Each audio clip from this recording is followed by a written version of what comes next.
André Pierrat a vu le jour le 13 janvier 1929 à Saint-Dié-des-Vosges. Il a soufflé ses 100 bougies il y a quelques jours à la villa Marelli d'Amnéville, où il réside depuis 3 ans.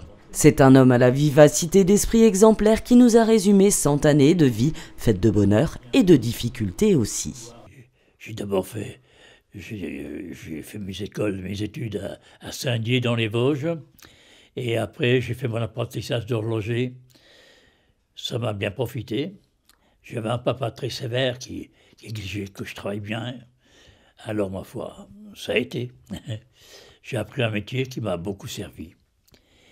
Malheureusement, à 20 ans, j'ai été fait prisonnier. C'est le bel âge. C'est l'âge où j'aurais dû m'émanciper un peu, mais prisonnier, ben, on ne bouge pas, on est prisonnier. Pendant 5 ans, j'ai dû vivre en Allemagne. Et à mon retour, ça s'est bien passé, mais tout le monde m'a bien accueilli. Je me suis marié. J'ai eu une femme et 2 enfants, une fille et un garçon, une fille qui habite tout près d'ici, à Briey, dont le mari est notaire, et puis un garçon qui malheureusement avait acheté une bijouterie à Lure, en Haute-Saône, mais est mort à 39 ans. Il a eu un anévrisme crânien, mais ça n'a pas pardonné. Mais il a bien continué, et j'ai terminé en 90, j'ai terminé ma vie professionnelle. C'était un peu au-delà de l'âge de la retraite, mais il fallait que ma femme, qui était 6 ans plus jeune que moi, ait aussi quelques points pour amortir la sienne. La retraite s'est bien passée. J'ai vécu toujours à Le Tillou. J'avais une belle propriété de 19 hectares. Il y avait de quoi faire. J'avais de quoi m'occuper. J'avais une jolie piscine qui permettait de me détendre comme il faut. Et puis, la vie a suivi son chemin. Et mon épouse a eu des difficultés de santé. Elle a perdu un peu la tête. Je l'ai pu la faire soigner sur place par des personnes très gentilles et dévouées. Et il est arrivé un moment où ça n'allait plus. Et je n'avais plus 20 ans. J'étais là de faire la cuisine et de faire le ménage. Alors, mes enfants ont décidé de passer dans une maison de retraite et m'ont fait choisir. C'est celle-ci qui a été élue. Je suis venu à Amnéville pour terminer ma vie. Ça a été la fin de la vie de mon épouse, qui est morte il y a maintenant 1 an. Ce sera peut-être la fin de la mienne aussi. Je ne sais pas quand. Le plus tard possible. L'avenir nous le dira. Alors ça fait 3 ans que vous êtes ici à la villa Marelli. Oui. Comment vous occupez vos journées? Eh bien, mon Dieu, je regarde la télé. Je n'ai pas trop d'occupation. Je devrais aller me mettre avec tout le monde, mais ça ne passe pas. J'ai accepté de rester dans ma chambre, de regarder la télé, d'avoir des jeux aussi qui pour me distraire. J'ai une tablette qui m'amuse beaucoup, où j'ai des jeux. Tout se passe bien quand même. Vous étiez en train de lire? Oui, une belle brochure qui m'a été offerte par une adjointe au maire d'Amnéville, dont je ne sais pas le nom, mais enfin vous allez peut-être la découvrir. Voilà. Madame Calcari. Voilà, qui m'a offert ça très gentiment. Et ça m'a fait bien plaisir, parce que la commune d'Amnéville, monsieur le maire d'Amnéville, participe un petit peu à la fête aussi. Monsieur le maire, malheureusement, était absent. Ben, il a ses occupations, on ne peut pas être partout à la fois. Monsieur André Pierrat, parallèlement à son activité professionnelle, s'est investi dans la vie locale à Le Tolly, où il résidait. J'avais beaucoup d'occupations extérieures, parce que j'ai eu le tort d'être bavard, et on prend un bavard de temps en temps, puis on le colle des responsabilités. Et j'en ai eu. J'ai eu entre autres l'office de tourisme du Tillou, qui m'a pas mal occupé. Je suis devenu président cantonal, puis président départemental, puis j'ai été pendant plusieurs années président de la région Lorraine, ce qui m'a beaucoup occupé. Et j'ai terminé au Conseil supérieur à Paris, voyez-vous. Alors ça, j'avais des occupations professionnelles. J'ai été président d'un groupement d'achat qui s'appelait à l'époque le Bijoutier de France, qui est maintenant fusionné avec la Guilde des Orfèvres. J'ai eu la chance d'avoir une épouse qui m'a beaucoup secondé, ce qui m'a permis d'avoir des responsabilités extérieures. J'ai eu des responsabilités qui correspondent un petit peu à la situation ici. J'étais membre du conseil d'administration de l'hôpital chez moi. J'étais désigné par le préfet des Vosges parce que le conseiller général ne faisait pas son travail, alors il m'a demandé de le remplacer. J'ai accepté, mais j'ai toujours refusé les fonctions officielles. J'ai toujours été, à 19 ans, j'étais dans un parti politique qui n'a pas tous ses engagements au moment de l'élection. Et j'ai décidé à ce moment-là de ne plus participer à un parti politique. Quand je suis rentré de captivité, j'étais très sollicité. Chez moi au Tillot, j'étais très sollicité aux différents postes de municipaux, conseil général, députation. J'ai pas tout le temps refusé. Et j'ai maintenu ma position d'appartenir à aucun parti politique et de ne pas faire de politique. Chacun sa vie. André Pierrat a traversé un siècle riche d'évolutions technologiques et n'a eu aucun mal à s'adapter à cette société en constante évolution. J'ai évolué avec le temps, vous savez, et puis les besoins se sont créés, et il fallait faire avec ce que l'on trouvait à ce moment-là. La nouvelle technologie, il a fallu s'y faire. Qu'est-ce que vous voulez, hein? J'ai fait comme tout le monde, maintenant j'ai mon téléphone dans ma poche, et puis j'ai travaillé sur mon ordinateur aussi. J'ai travaillé sur l'ordinateur aussi, ce qui m'a donné pas mal de travail. J'ai eu la chance d'avoir un gendre qui m'a beaucoup aidé, parce que il était notaire, et il avait des données techniques plus évoluées que les miennes en ce qui concerne les ordinateurs et autres. Et il m'a beaucoup aidé, et j'ai pu progresser comme ça. C'est ce qui fait que je ne suis pas plus bête qu'avant, quoi. L'esprit vif et l'œil rieur, André Pierrat est un centenaire plein d'esprit et cartésien qui n'impute pas sa longévité à un secret particulier. C'est-à-dire que j'ai eu un gros intermède. J'ai eu mes 50 captivités qui se sont trouvées entre deux situations différentes de mode de vie. Alors il a fallu s'adapter à la nouvelle vie, qui était tout à fait différente de la précédente, et qui précède celle qui va venir, parce qu'elle ne va pas être amusante, celle-ci. Mais j'ai dû évoluer comme tout le monde. J'ai fait les choses comme elles sont venues, c'est tout. Hein. Est-ce qu'on peut parler de cette captivité? Si vous voulez. Je ne suis pas mort, hein, on ne peut en parler. Alors vous avez été arrêté en 1939, hein, si je calcule bien. En 39, début 40. Et j'étais fait prisonnier à Saint-Valery-en-Caux, en Seine-Inférieure. Et je suis monté on est monté à pied en Allemagne. Et j'étais d'abord à Limbourg, dans un stalag. Et après, j'ai été envoyé en commando pour travailler. Alors, dans un premier temps, j'ai fait un peu de terrassement, et puis par un moment même, j'ai fait la cuisine aussi. Du moins, j'étais cuisinier, parce que j'étais dans une centaine, dans une école désaffectée pour nous recevoir. Et pendant que mes camarades travaillaient la terre, moi j'ai aidé à la cuisine. Je me souviens même d'une bonne chose, c'est que pour me venger, on réchauffait les plats des Allemands dans notre cuisine. Et il fallait que je les porte aux Allemands pour manger. Et après que c'était chauffé, je soulevais le couvercle, on crachait tous dans la soupe des Allemands. On allait reporter ça. C'est un des bons souvenirs. Autrement, j'ai eu des activités.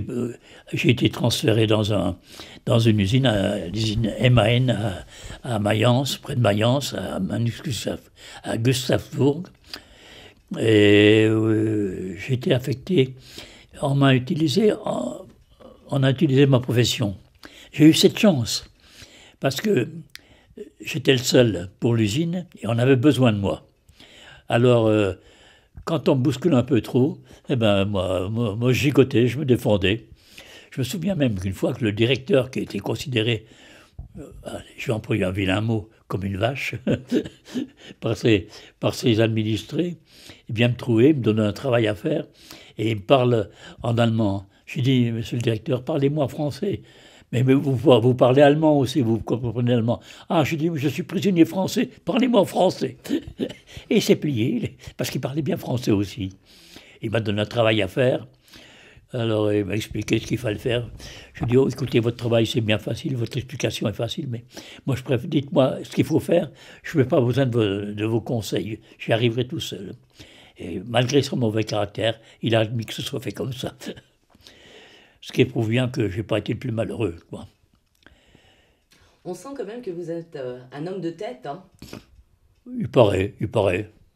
Vous savez, ma femme ne s'en est pas plainte jusqu'à présent, ne s'en est pas plainte toute ma vie.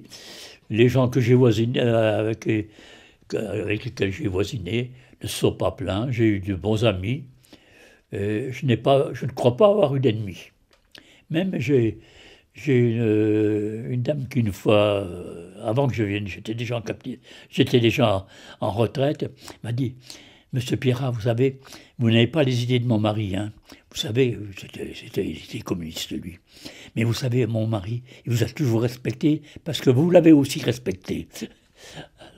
Et j'avais des amis, quoi, des gens qui n'admettaient pas que... il y en avait des pauvres qui n'admettaient pas que j'ai un peu plus d'argent qu'eux, quoi. J'avais une boutique qui tournait bien. Mais malgré tout, tout était bien. Est-ce que c'est pas dur pour vous d'avoir quitté vos Vosges pour voir ce paysage de la sidérurgie lorraine? Je n'ai pas eu à choisir, vous savez, il fallait y passer. Quand mon gendre m'a dit, papa, il faudrait vous rapprocher de nous, ben, je lui ai dit, ben oui, qu'est-ce que vous voulez?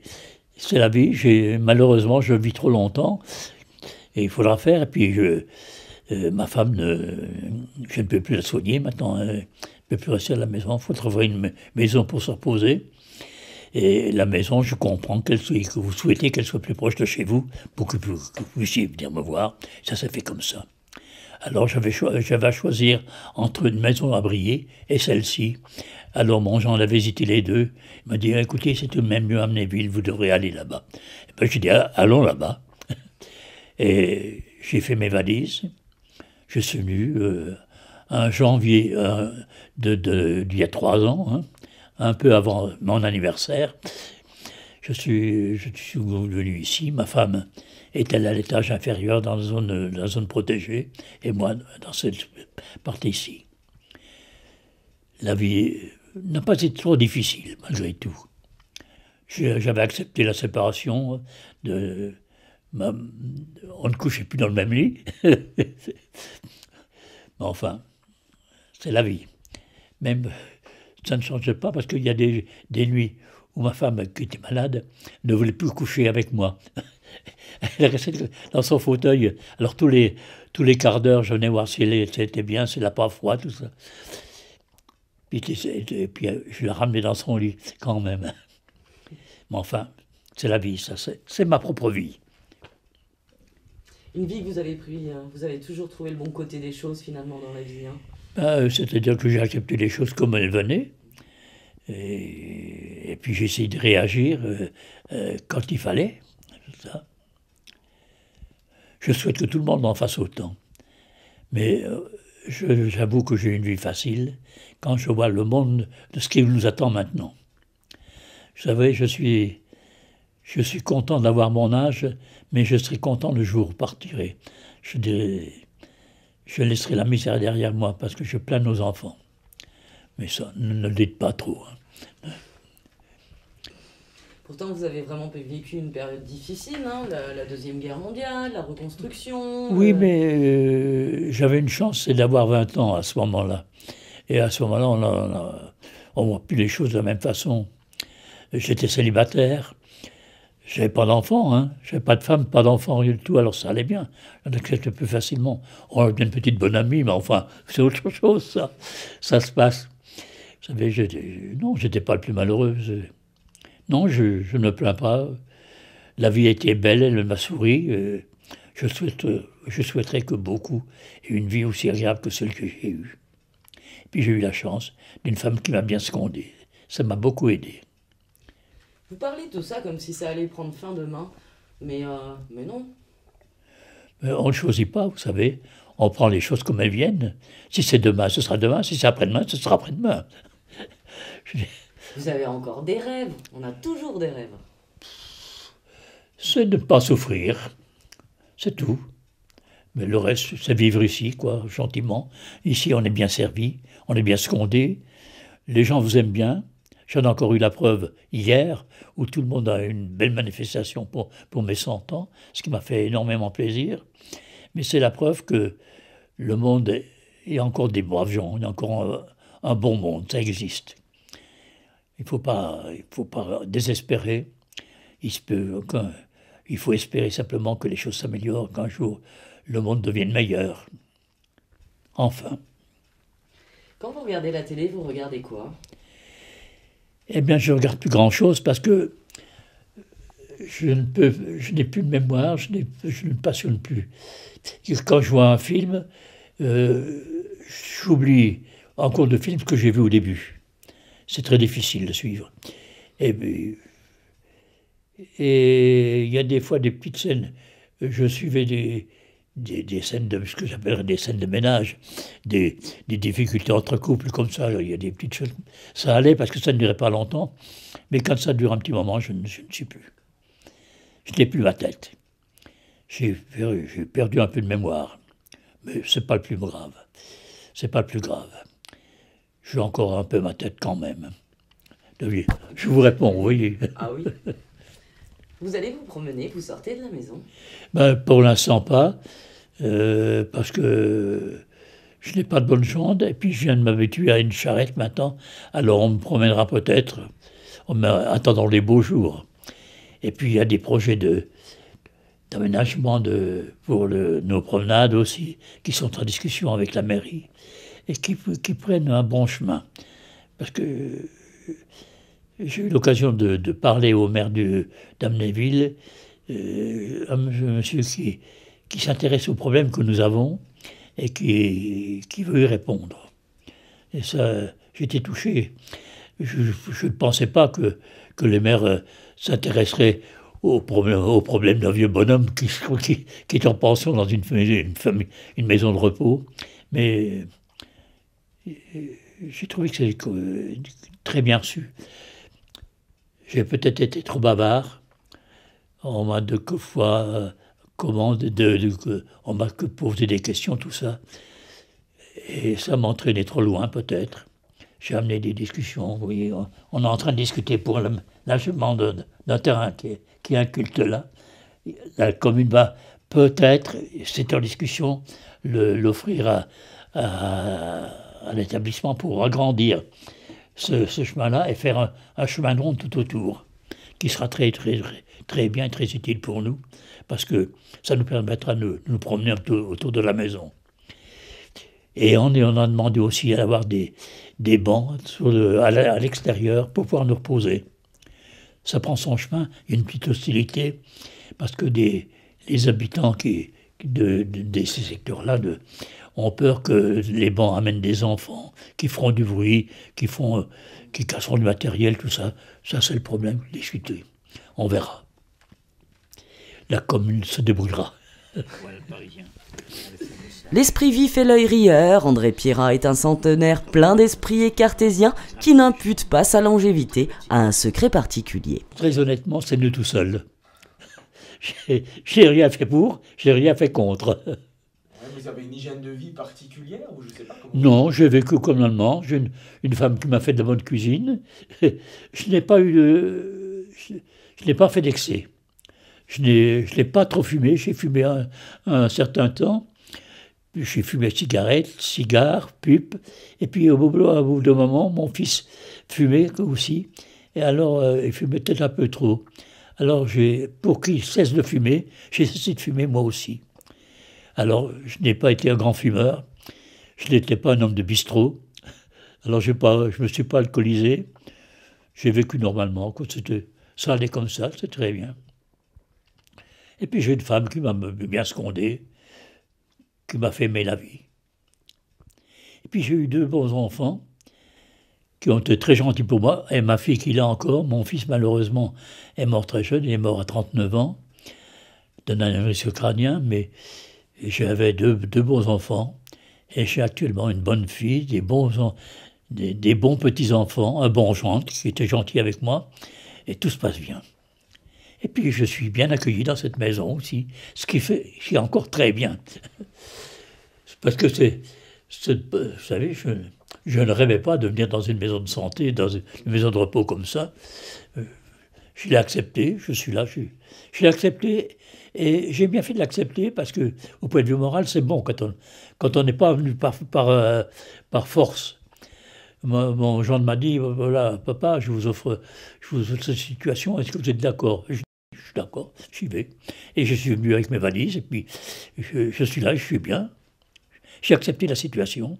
C'est peut-être la seule qualité que j'ai eue d'accepter les choses comme elles se présentaient. Enfin, ça va. Je ne suis pas le plus malheureux. Quand je vois autour de moi les gens comme ils sont, plus jeunes que moi, je suis heureux.